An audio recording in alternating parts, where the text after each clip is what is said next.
shooting the shit about the Suns since 2019. Hey, Suns fans, thanks again for pressing play as per usual. Thanks for hanging out with us on this nice, sizzling Wednesday evening. Yes, it's the off season. We go live on Wednesdays right here at the Suns Jam Session podcast.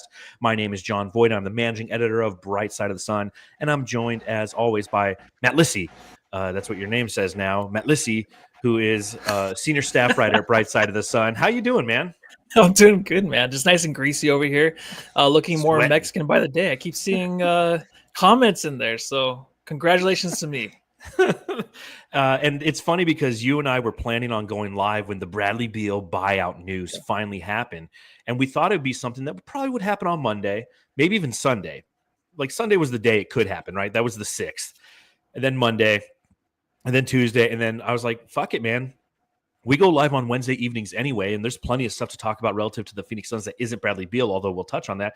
So that's what we're doing right here is we're going live as we always do, and we're talking about your Phoenix Suns, our Phoenix Suns, and some of the things that are going on around the organization. Yep, King Nacho's here. King Nacho says Beal must go in the chat. I feel bad for King Nacho because his entire identity is Beal must go. And once Beal's gone, I don't know what he's going to do with himself. He might actually have something to contribite to the conversation other than the obvious. It's on to Booker then after that, right? Booker must go after game 2 or game 3 of the season. And we're 0-3. Booker must go.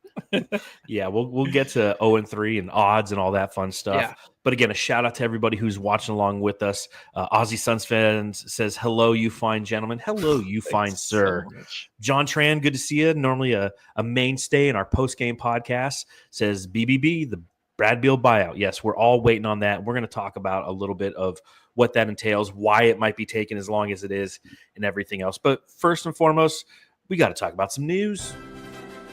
And now, ladies and Jamsters, news about the Phoenix Suns. Yes, the Phoenix Suns Summer League is starting in 2 days, Matthew, up there in Las Vegas. Are you going? Not going. I was waiting for a text from you to say that, hey, you ready to go to Vegas? Never happened, so I'm not going. I wanted to go so bad, but I haven't gone on vacation at all in quite some time. And I'm not going to be like, hey, honey, you stay here. I'm going up to Vegas for even a day. Like you could drive up there, go to a Suns game, drive back. And that's all I would really like to do. But even in that scenario, it's not something that's going to happen. And it's unfortunate because this is a team that I really like to see. You know, this is a summer team that has, 6 guys that are rookies or sophomores, right? You have I'll pull up the actual roster. You have Ryan Dunn and Oso Ighodaro, who obviously were rookies last year, going into their sophomore year. You have now our newest members of the Phoenix Suns, number 10 overall pick, Kaman Malawach. Rasheer Fleming will be there, Kobe Brea. And then you also have CJ Huntley, who's a rookie who the Suns signed on a 2-way contract. So 6 players are going to Vegas. And what's interesting is if you think about it, right now the Suns have 17 players rostered. They have 14 regular contracts, 1 open contract, and all 3 of their 2-way slots have been signed. So 6 of 17, that's more than a third of the roster is going to Las Vegas. So for those who are constantly saying, hey, we need to get younger, man, this is we're young right now, right? Yeah, we are. My first thought is Devin Booker going to go and support these guys? Because it is half his team. So, if he were to actually go there and support him, it'd be kind of nice to see because a lot of the players go out there. It's all the media in the world are actually in the one spot, but a lot of players, a lot of superstars, stars hang out, see what's going on the first weekend. Then after that, they bounce. So, with our team going, basically, I would love to see him in the stands, maybe in the front row, bring those guys on because I feel like we're going to see quite a bit of maybe stars, but also maybe some other Suns too, like I don't know who else might go, but there has to be some Suns going, right? Don't you think? Yeah, Cam Johnson will be there. Mikal Bridges will be there.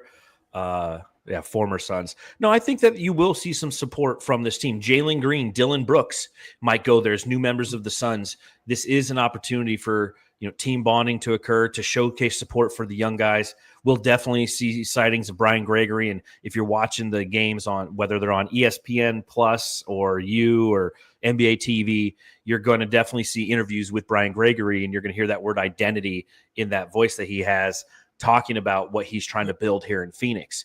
And it's an exciting time. And I'll ask you this.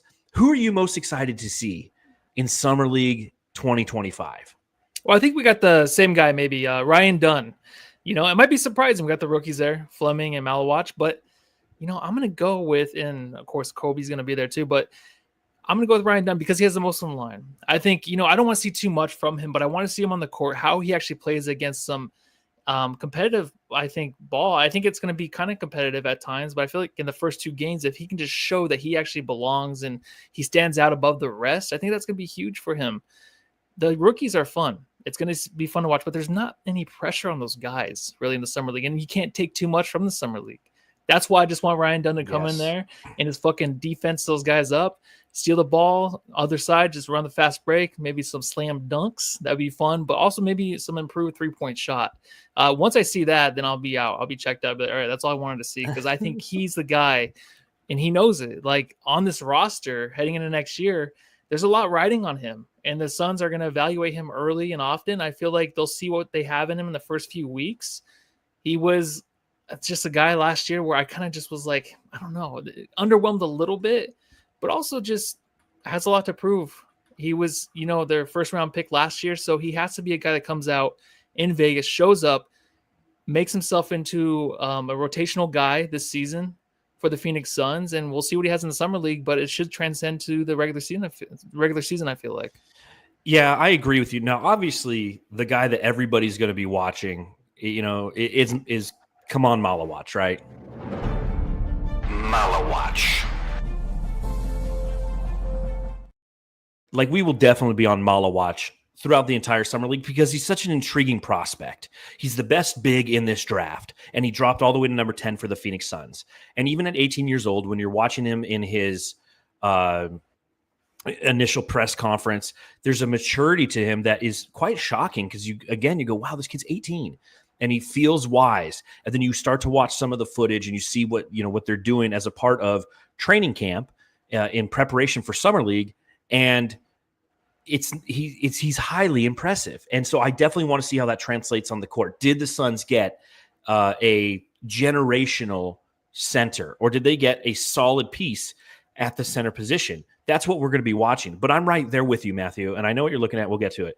But I'm right there with you because Ryan Dunn to me is the most intriguing prospect player in the Summer League because we want to see what that next step looks like.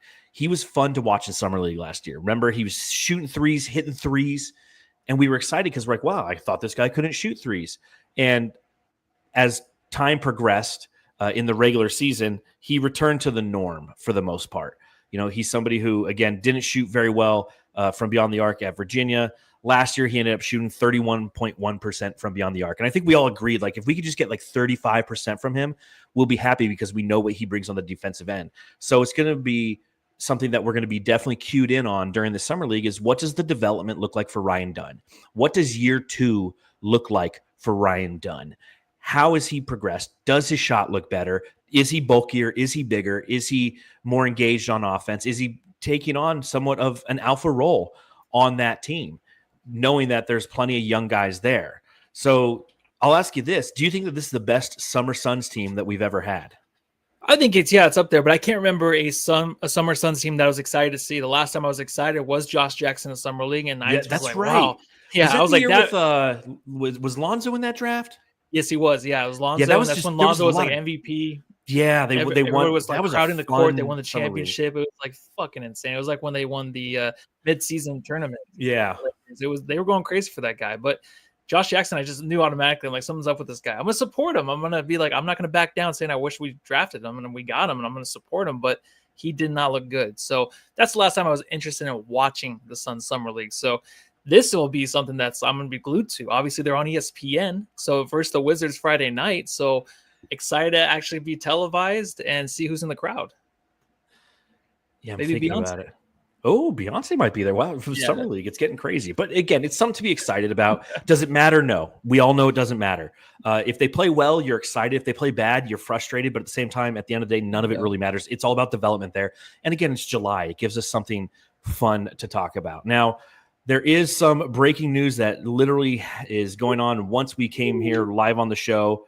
It has to do with Devin Booker. Allow me to reintroduce myself. My name is Big Dick Booker. So this is something we've kind of been waiting on. It's the Devin Booker extension, and Shams Charania just tweeted it out right as we started the show. Phoenix Suns superstar Devin Booker has agreed to a 2-year, $145 million maximum contract extension with the franchise through the 2029-30 season, the highest annual extension salary in NBA history. And then, of course, he shouts out the agents who told him, all right, Devin Booker gets his extension. Good, bad?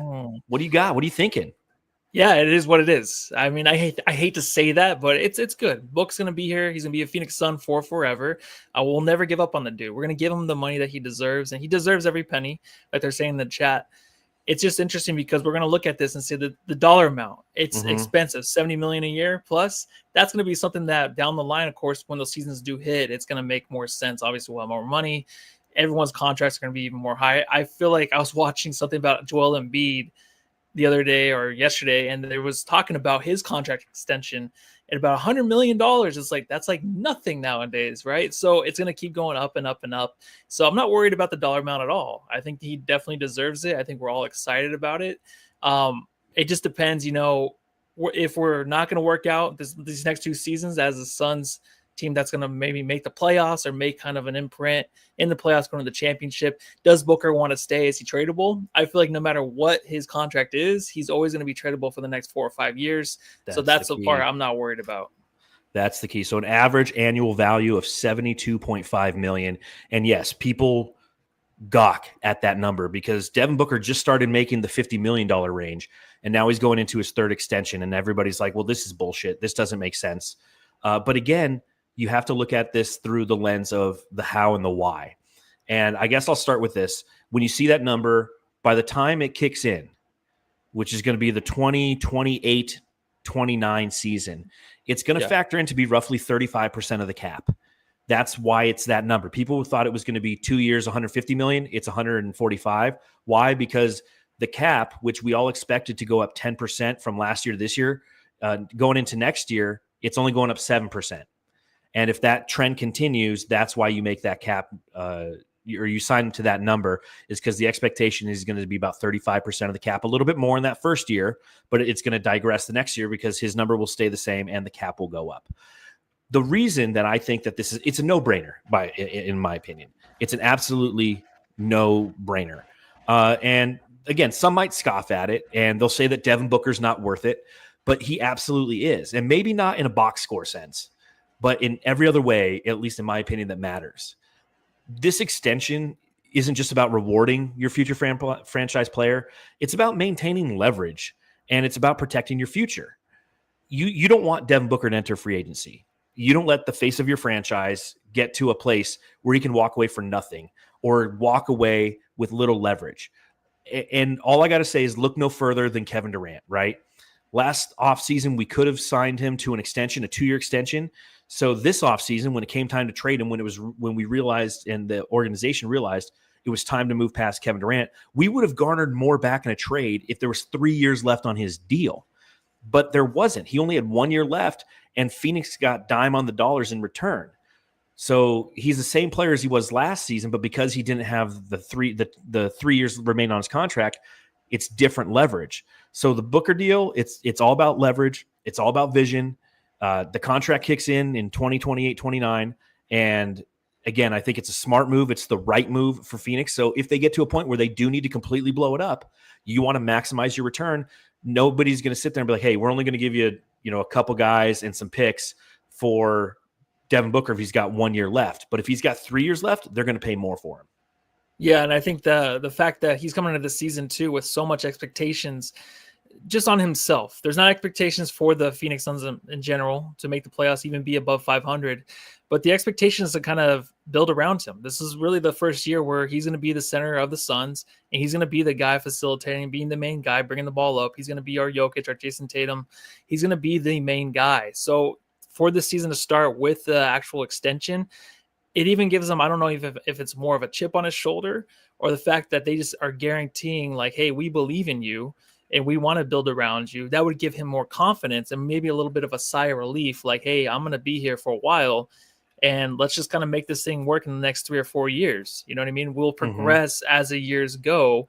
Forget about the past. Forget about everything, how everything got fucked up. Let's start over again, new extension, just continue to build on year after year. And I think that he's going to come into the season just realizing that, because Suns fans in the stands are not going to be sitting there like booing or, oh, you guys suck. Like, this will be something where it's going to be a surprise every game if we actually win. Like, it'll be something where we see something from Book we haven't seen before. If he improves his passing and facilitating, which he has in the past, his defense, stuff like that. Like, we'll be like a little bit like, oh, wow, look, that's our young man out there. We're so Devin Booker. Like, it's going to be like a happy-go-lucky kind of year the next 2 years. So it's a perfect time to really kind of do this and get it over with and just make sure that he's happy, because we're all going to be happy with him being a Sun for forever, for the next 5 or 6 years. Yeah, and I don't know if he ends his career in Phoenix. I don't know. But at this point, again, it's the right move at the right time for Phoenix. And I understand with the Bradley Beal buyout pending, everyone kind of gets frustrated because, again, between Beal's buyout, which when stretched will be $22 million, plus what Devin Booker's making now and making in 2028, 2029, and 2030, it's going to be like half your roster is going to be tied up in that. And that's where the challenge comes. And that's why you need to build appropriately, utilize player development, and move forward that way. And I guess that's a good segue into the next topic I had, and that was Point Book. You know, Point Booker is something that is going to happen this upcoming offseason.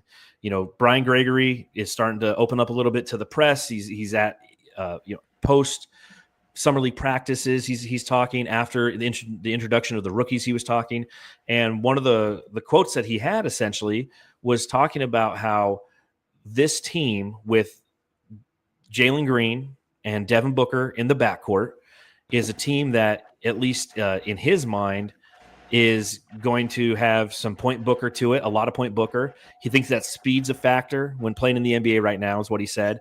He says both Devin Booker and Jalen Green are great with the ball. I think they can play off each other when they don't have the ball. I like our style of play. Playing at a faster pace with better movement is going to open the court up for both of them.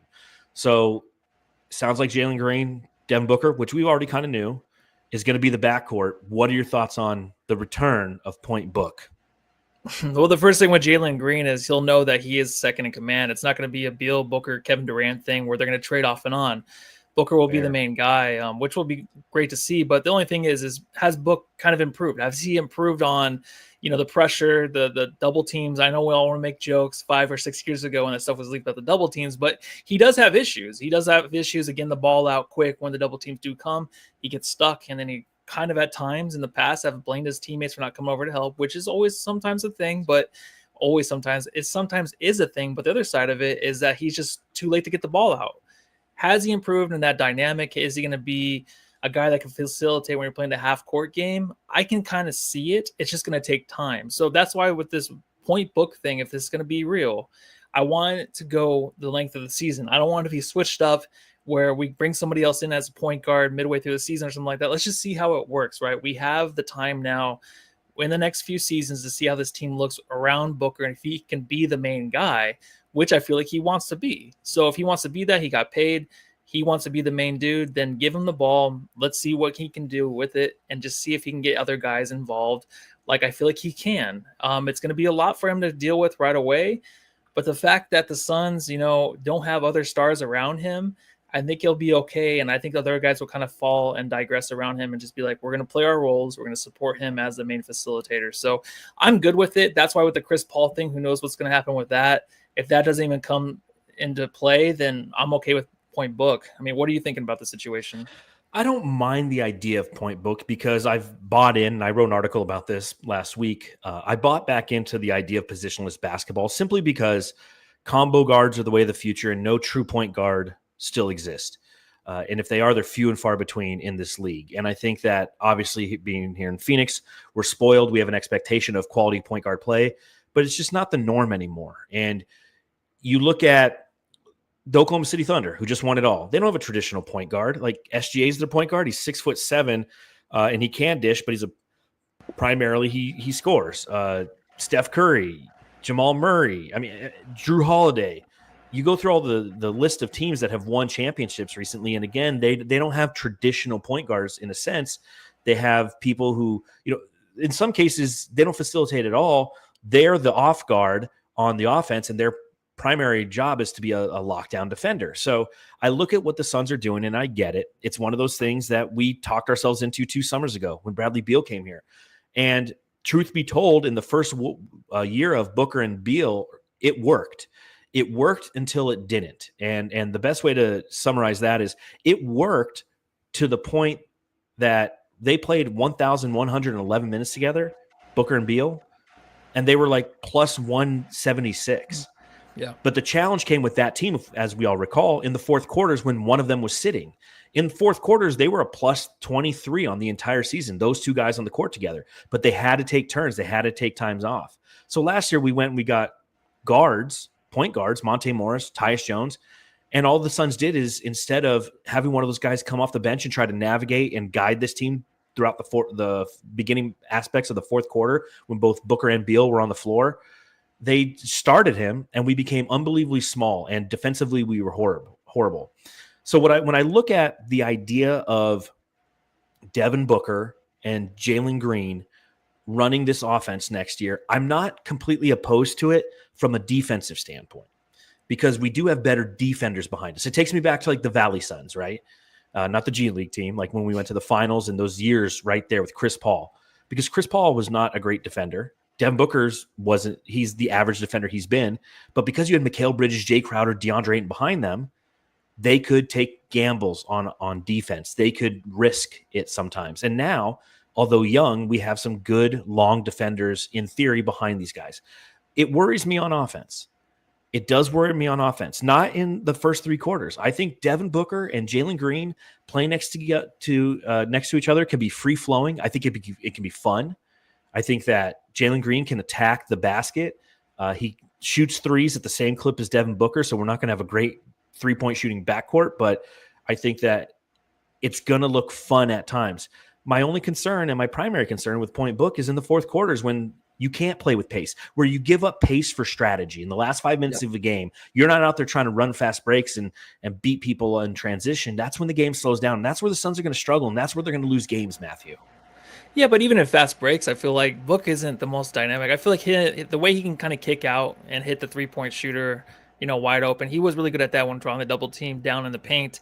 But the pick and roll and stuff like that, like I want to see an improvement with that. The lob passes, obviously that's going to be something. So I don't know if we can put too much of like the point guard on Book, like the whole actual position and what it comes with, like the actual play, because it might be a different looking system. Like Jordan Knott is a guy that was described as thinking outside the box. So if he can find different ways where Book can be set up in position to succeed that we haven't seen yet, then I'm looking forward to that. But like if I'm looking forward to like you said in the fourth quarter, trying to get a play down, a pick and roll, double team comes over, like what's going to happen there? That's what I'm scared of, like you said. Yes. And it's just like it might be one of those things where we might get frustrated early on in the season, even though I said like let's just take our time with this. And I hope the frustration doesn't boil over.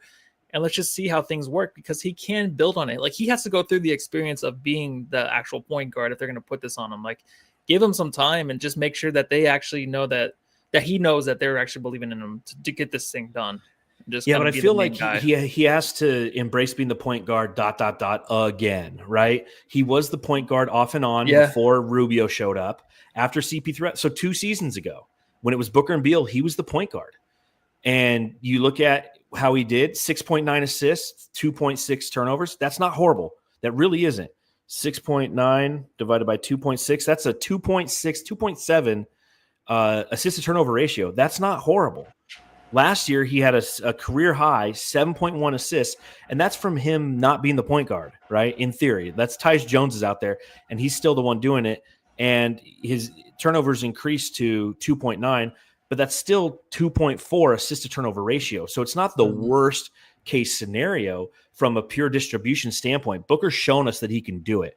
The only problem I have is, as you mentioned, when blitzes start to come his way, Booker has what Ayton used to, where you could see him thinking for 1 second. Yep.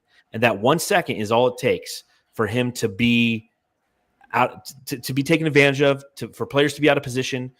And I mean, I don't know if you listen to the Zach Lowe show, but he was talking about that with Ayton. Yeah. He goes, Ayton is inches away from being a great player.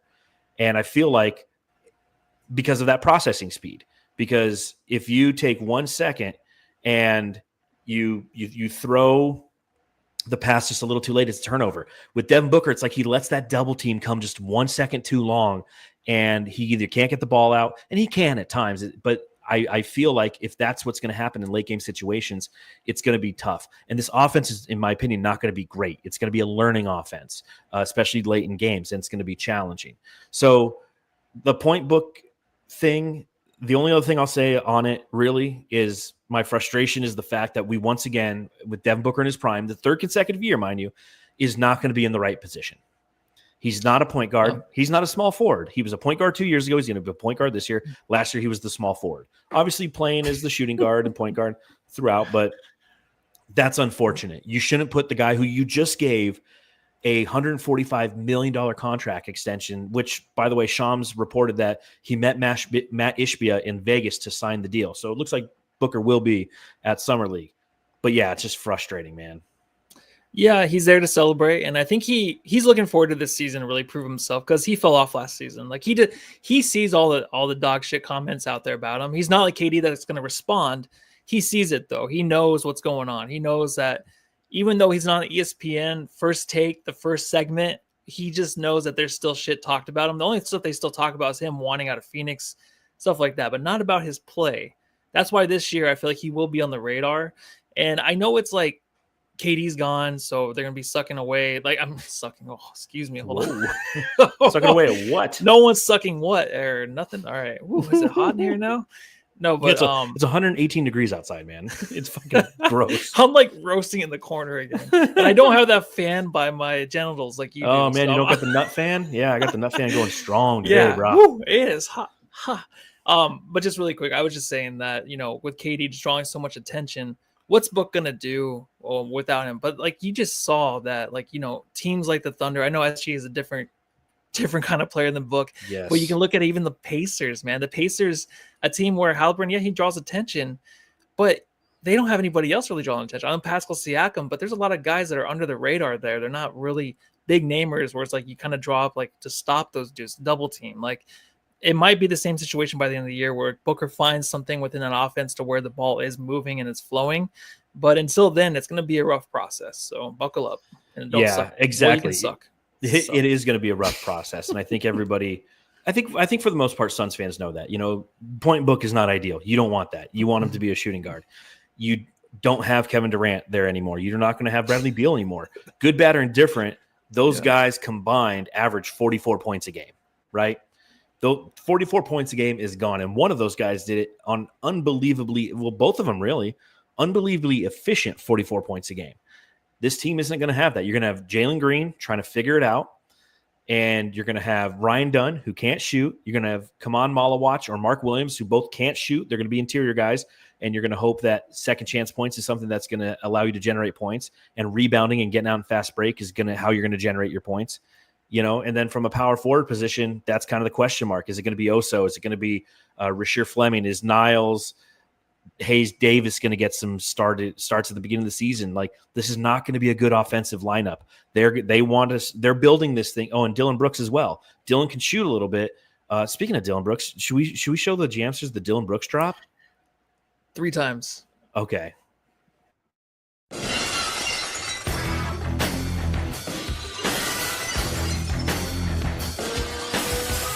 Dylan, the villain. We'll do it just once. It's long. Maybe again. But that's like you're building your hat on defense next year. You're starting to define your identity on the defensive end. And it's going to be tough for Devin Booker. It's just going to be a reality. And it has to be though. Yeah. It has to. He has to feel the pressure. Like we're riding on Booker, so he has to feel that and just know, like, you know what, we're paying you the money. We try to build around you. We got superstars here. We did everything we could to try to make this work. Never worked. You're still here. You're the nucleus. You're the common denominator. So just figure it out. Like, accept the pressure and figure it out. And I think he will. Yes, but it might not be the star that we hope, which I don't believe it will be. But let's see. Let's see if he can do it. Yeah, good job on that drop, dude. That was so sick. We'll play it one more time.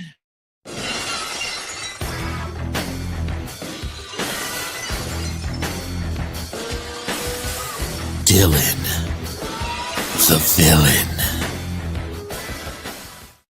There you go. So good. Dylan the villain. Best intro of all time in WWE. Well, it's because you're just a massive Stone Cold Steve Austin fan. So, the moment that music hits, man, you just want to run through a freaking wall. So I'm right there with you. But, we talk about the Suns and how potentially they're going to have offensive struggles. And, the over-under for this team per FanDuel today, I looked at it today. Thoughts on this? 32.5 wins. Thoughts on that? 32-50 potentially. Yeah. So, I mean, we barely cleared that this year. So, I like where it's at. And I'm going to bet the over right now. I'm just going to say I'm betting the over. I think the Suns are going to be maybe just below a 500 team, so about 40 wins. Yeah, it's again when you see that number, you go, "Damn, dude, that's low." But then I start to think about the construction of this team at this moment in time, right? Again, the Beal buyout is pending. That's going to open up some flexibility. I don't know if there's anybody out there who's truly going to move the needle, but there might be some transactions up the sleeves of Brian Gregory and no longer James Jones, by the way. He got promoted. He got promoted to the vice president of basketball operations. So replacing Joe Dumars.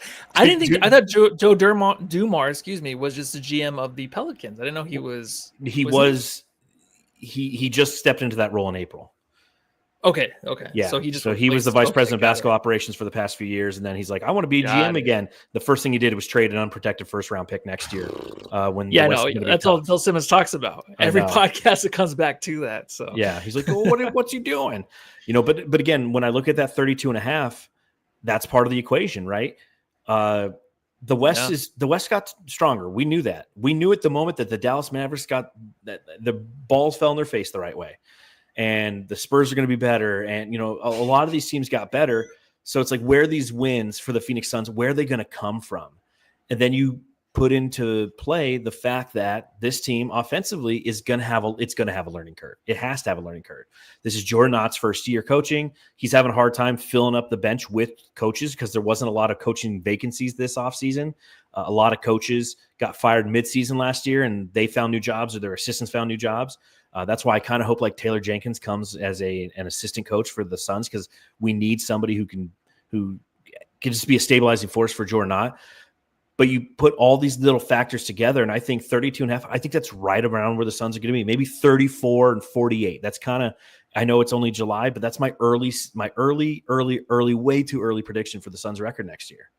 This season reminds me of the first Nash year where no one predicted the Suns to do anything, and they came out of nowhere. They started the season great. It was a good mediocre year.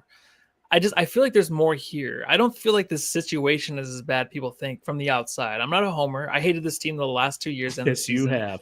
And before last season, I predicted them to be okay. I just feel good about this team. I think they're going to come out and prove a lot of people wrong. I'm not going to say they're going to be above 500, but they'll be right there. They'll be close. It's going to be very competitive. Like the West is competitive, of course, but there's always, like I always say, there are always injuries. There are always those days off. This Suns team is going to be playing through all that shit because all these guys got to prove something. So I feel like they're going to really rack up the wins. I might even say they'd be above 500 by a couple games by the time we come to the jammies, the preseason jammies. The preseason jammies. Yeah, I think the one reason why I have faith that they could have more than 32 victories is, as I mentioned, they're building their foundation on defense, and defense can win you games. And we've witnessed it too many times with the Phoenix Suns over the last 2 years. Both those teams were unbelievably offensively talented, but because they couldn't play defense, they constantly had pressure on their offense to continue to stay as hot as possible because their defense couldn't stop anybody. But if you start with a defensive mindset, if you have a team full of motherfuckers who are just out there trying to negate your ability to score, that wears on the opponent. And if you can find the offense and you can make it work and you have guys in place who can step up, primarily Devin Booker, Jalen Green, we're going to need to see that next step for you too. Ryan Dunn, I hope you can hit a three. Come on, Malawatch. Mark Williams, you better be vacuums down there. Gobble everything up and put it back. Sucking stuff up. There is a path. But I will say that I am excited to see this team. And I told myself I will not get excited about the next Suns team. I have to see it before I believe it. And I'm starting to get that excitement again. Yeah, even last media day, last season, I wasn't very excited about this season. I really wasn't. I was just like, whatever. I'm excited for media day this year or just anything going on this offseason heading into next season. Like, I'm Matthew, I think it's ready, man. Well, obviously the one last big piece of the puzzle that needs to move so subsequent moves can happen is the moving of Bradley Beal's contract. And she said, Whoa, I gave up on that quick. He doesn't even get the whole thing. So Bradley Beal, the buyout not occurred. Yeah. Does that frustrate you at all? No, not really. I don't know. I feel like everyone behind the scenes having to do with CP3, Bradley Beal, like other players, I feel like are kind of involved in this. Don't you think? Like just like picking their next destination. Like no one has money for a mid-level exception. I feel like the teams that want to pick up Beal, they just don't. So yeah, I don't know. I don't know what's going to happen. I would not be surprised if they saw the no dunks short that went on and said that they should not be doing this and buying out Beal and they should just stick with it for 2 years. And Matt Ishbia might have saw that. Be like, well, hold on. These guys are saying it's a bad idea. Should we actually do it? And maybe they just don't even do it. He's coming off the bench next year. Well, maybe he read my piece last week when I said I'm bought back in on Bradley Beal. Yep. And you shouldn't do it, and I'll stick by that. If you don't have to, you don't have to. Because right now, again, the only thing that's beneficial for this team right now, again, 14 slots. We have 14 roster spots filled to 15. So at this point in time, we are a second apron team. The only thing we can do to fill one roster spot, and the only reason we have an open roster spot is because the rookie Kobe Brea, we signed to a 2-way deal. The only thing we could do is sign a veteran minimum guy. There's no one out there right now who moves the needle, as I said. So I don't necessarily see the benefit of doing it. The only benefit for the Suns, obviously, is they get under the second apron, but they save like $200 million in luxury tax because they would be they're getting hit on the repeater tax. The luxury tax is, I think, right around $200 million. And if they do the Beal deal, they'll be at like 185. They'll be $10 million under the first apron, which opens up doors for them. They'll have 2 open roster spots, right? Beal would be gone. The Kobe Brea 2-way opens up that other one.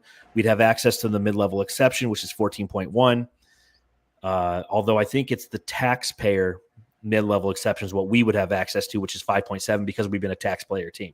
So you still can't do a lot, but you open up flexibility for next year potentially. So if I was to choose, if I was a general manager, I would just personally keep Beal.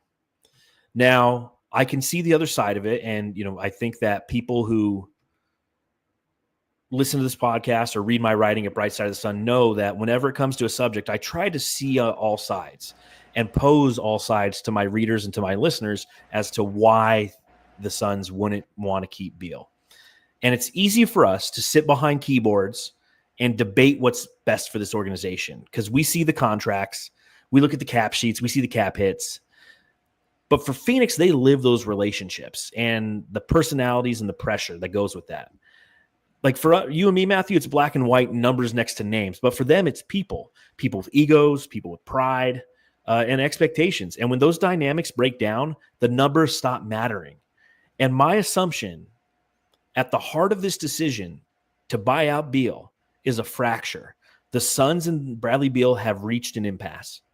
Like he's not coming back. And I get what people are saying. Well, just have him sit home. You can't punish somebody. No. You can't be punitive. That's not a good strategy ever. I don't care if you are a basketball organization with a player, like Daryl Morey did with Ben Simmons, right? You just stay home. That worked out great for nobody. In your professional life, like if you're late to work a couple times and then your manager starts saying, you know what, I'm not putting you on the schedule anymore. You're late. Being punitive never works, right? So we've seen it with this front office, and that's a bigger story. Like there's a troubling pattern. There's a growing list of players who the team hasn't managed well from a relationship standpoint, like Jay Crowder and DeAndre Ayton, Yusuf Nurkic, now Bradley Beal. Like their inability to foster, nurture relationships to build something collaborative and flexible and sustainable has cost them. It's hurt their chemistry. It's hurt their competitiveness, and now it's going to hurt their cap sheet. But at the end of the day, if the Suns have made the decision that they're out on Bradley Beal, they're out on Bradley Beal. Yeah, I agree. And I think that a lot of teams in the NBA, they go through the same shit, but it can be over in the next season. Like, we have a key centerpiece in Devin Booker where a lot of players want to play with. He'll always, I feel like, be accountable, and he'll be a guy that will stand up for the Phoenix Suns organization in a way to kind of get players here.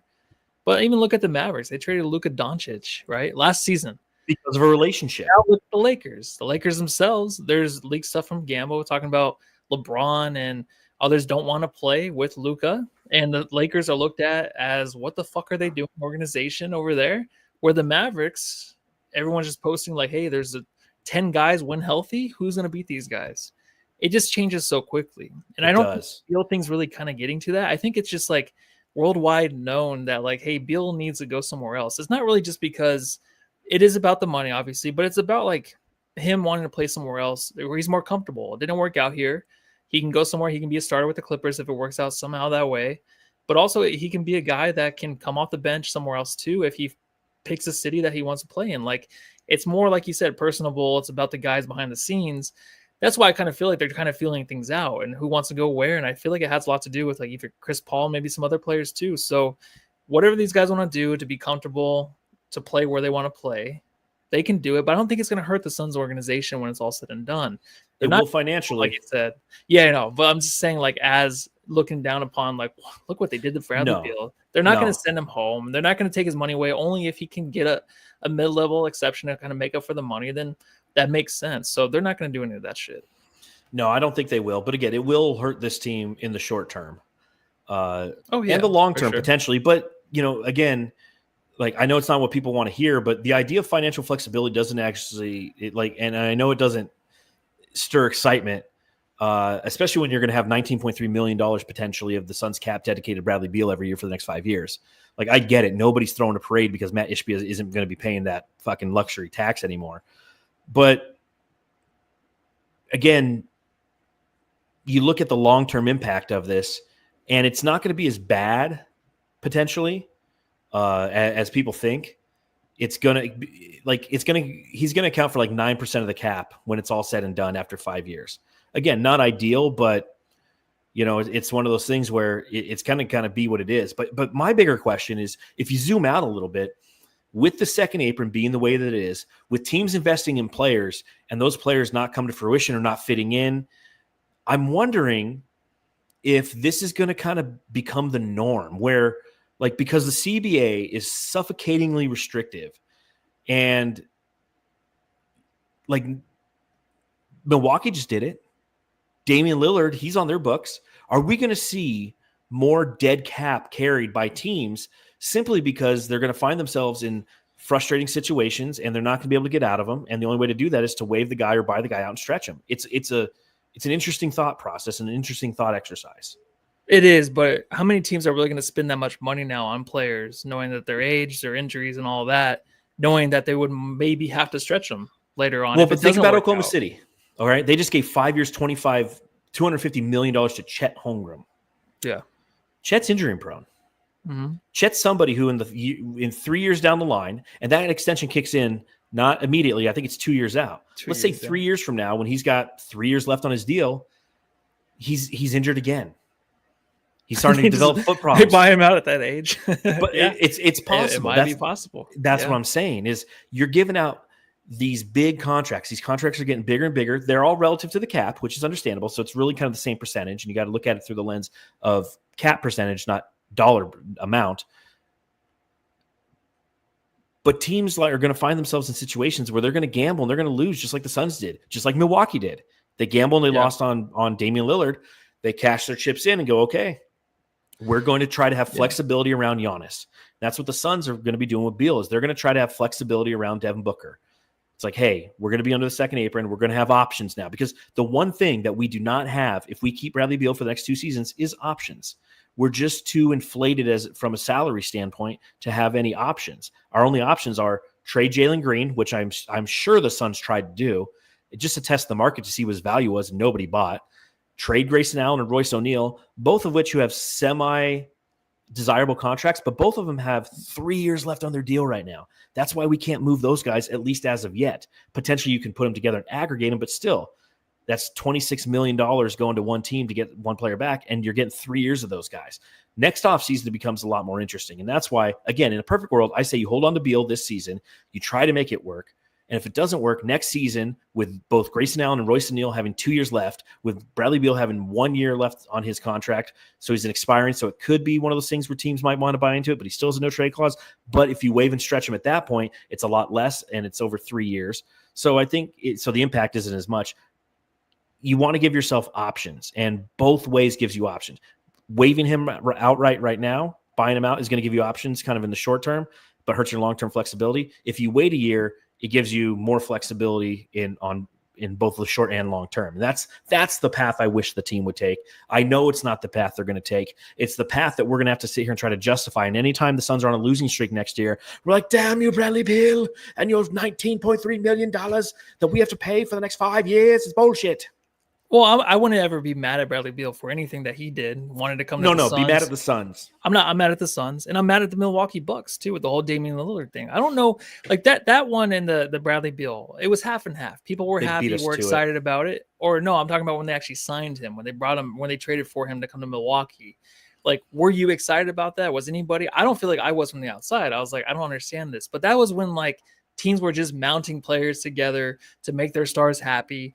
Like the whole Chet Holmgren thing, like that's homegrown. That's like a Thunder thing that where, you have to get him the extension. You have to make sure that he's happy. The fan base is happy.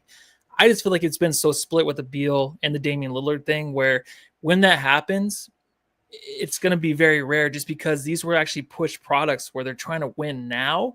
And that's not a thing anymore. I feel like the ones that will actually garner the actual assets from like trades and stuff, like I don't think that's going to be an actual thing where teams receive the big star anymore with the big contract. I think it's going to be a lot more homegrown. That's what Adam Silver wants. He wants a new NBA where it's all draft, it's all homegrown players, guys that are playing with the same team for 10 or 12 years. Like that's what he wants, and I think that's what you're going to see. The CBA wants the other way. The CBA wants movement. And I don't think the CBA wants accelerated salaries and things of that nature. And I think you're seeing it right now because I don't feel like, just like Bill Simmons, no one understands any of these rules with the trades, with the aprons. No one does. And I think the GMs are just now realizing it this offseason how it's just like hard to understand. Like they have no grasp on it at all. So they have to kind of go through it. That's why I think like this is kind of maybe a one-off here and there where this might happen with the extension or the buyout and the stretch, because they just don't know what's going on. They got themselves in too deep,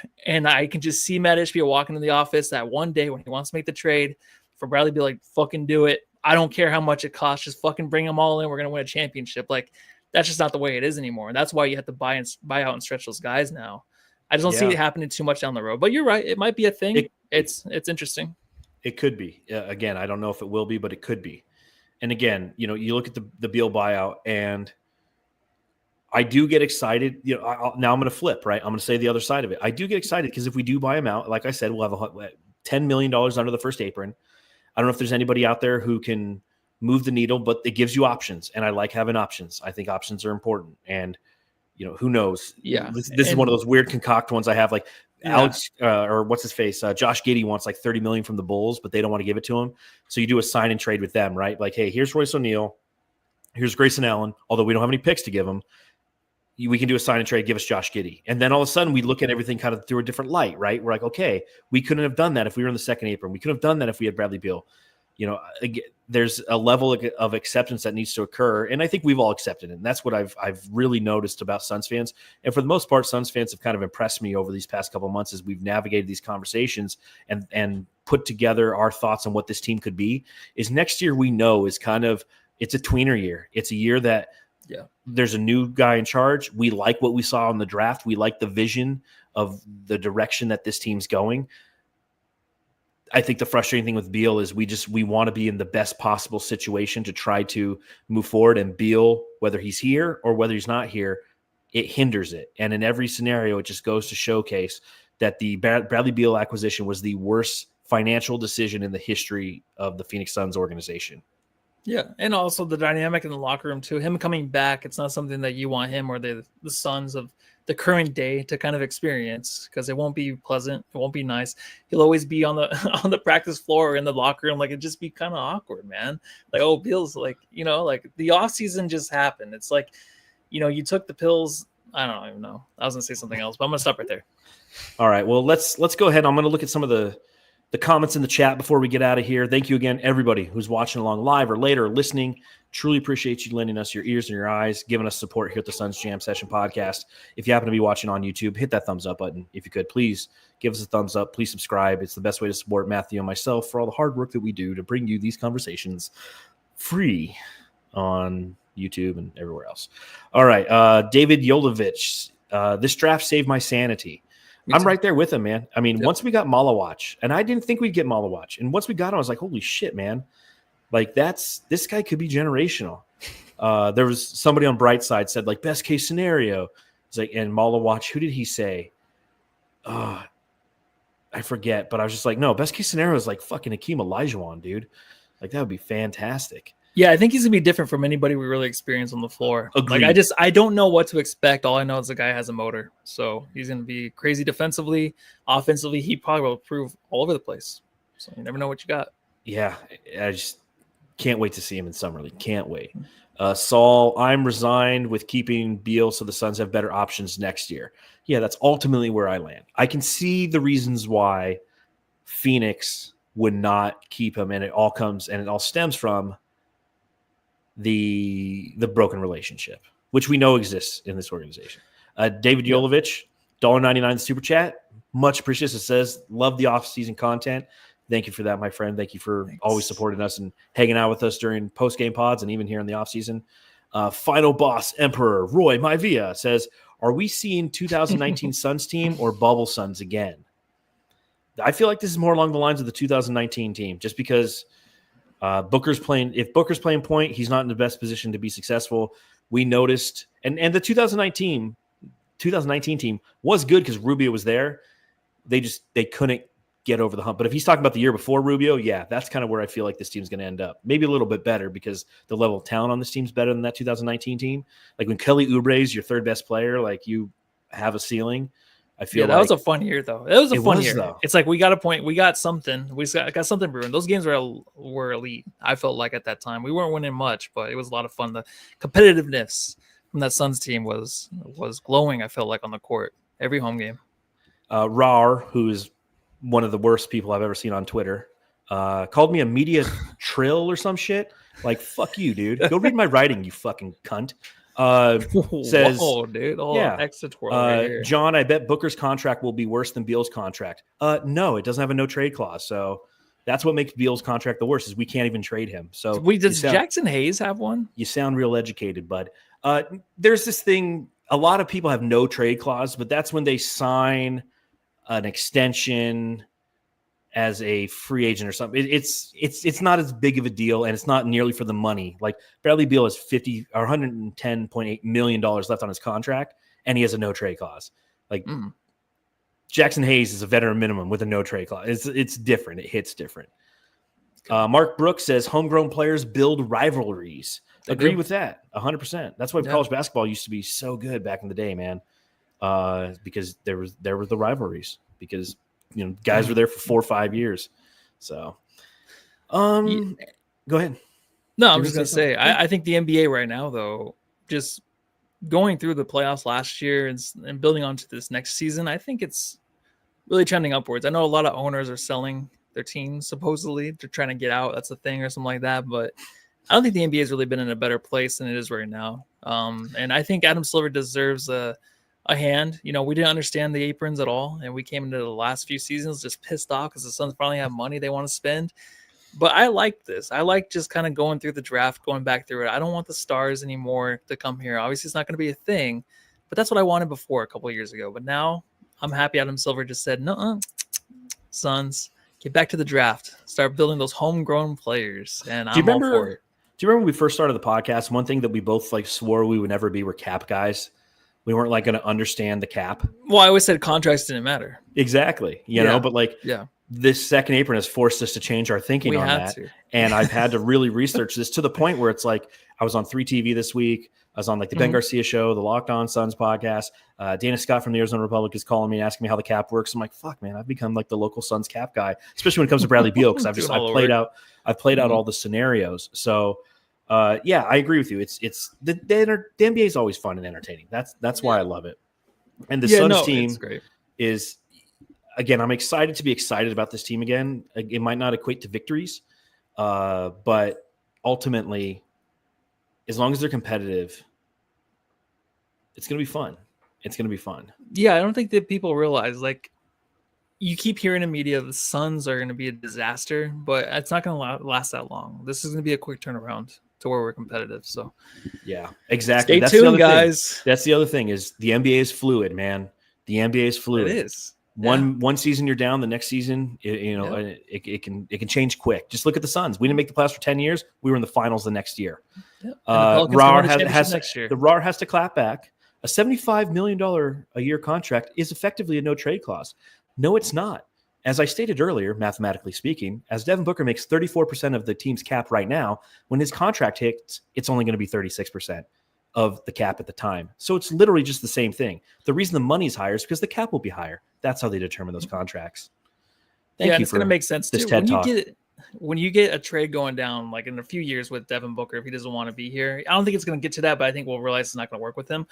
Teams are going to pay a lot to get Devin Booker on the team to be the one piece to put him over the hump to win a championship. And that team might be the New York Knicks in a few years. Who knows? Final boss, Emperor Roy Maivia, has the question only of me. He doesn't care what you think, Matthew. He says, John, could we be a play-in team? Matthew, do you think we could be a play-in team? I don't care to answer. I'm done with this pod. I retire. I think we could be. I think we could be. But, I mean, again, the West is so tough. I could list probably 10 teams that are better than the Suns right now. Easily. Like 5 easily. But, again, we got a long time to contemplate that. And with these rookies coming up, the next step, Summer League, just from a programming note perspective, Matthew and I are not going to be going live after every Summer League game. Sorry, guys. Unless you wanted to, Matthew, I'm going to tell you no, I'm not going to do it. No, we'll have a recap at the end of them on Wednesday. Yeah. Well, yeah. When's the last game? Is it Thursday? Maybe. But we'll come on next Friday, Wednesday, just like we always do. Wednesday evenings is when we come live to you guys. When the Bradley Beal news breaks, we might come on just to talk about the terms and explain. I want to explain the math to people. I think that's important. Yeah, then you can send the recordings to Dana Scott over there. Yep. Over to Dana, over to Snip. Make them a short. To Mark McClune, to all the guys. But yeah, I think we got to math it out. We got to math it out and explain just what it means. And an Aussie Suns fan is 100% right. The important factor is only the percentage of the cap. People look too much at the number, and they're not looking at the percentage of the cap. The percentage of the cap is what matters. Real quick, Renzo, 35%. Greetings from Uruguay. Hey, thanks for hanging out, watching us from Uruguay, man. Appreciate that. But I think that's all we got. I got to go to Costco. It's 118 out, so this is going to be fun. Pray for me. All right. I'm going to go to the batting cages, so it's going to be worse. I was thinking yesterday, random. A, why the fuck are you doing that? It's way too hot. But B, I was thinking about the batting cages last night. I'm like, I couldn't tell you last time I went to the batting cages. Yeah. Are you going to the one at like Kiwanis or something? Mm-hmm. Yeah. Nice. Cool down a little bit, hopefully. We'll go hit a couple dingers, Matthew, and tell everyone what they can do. Go home, love your dingers.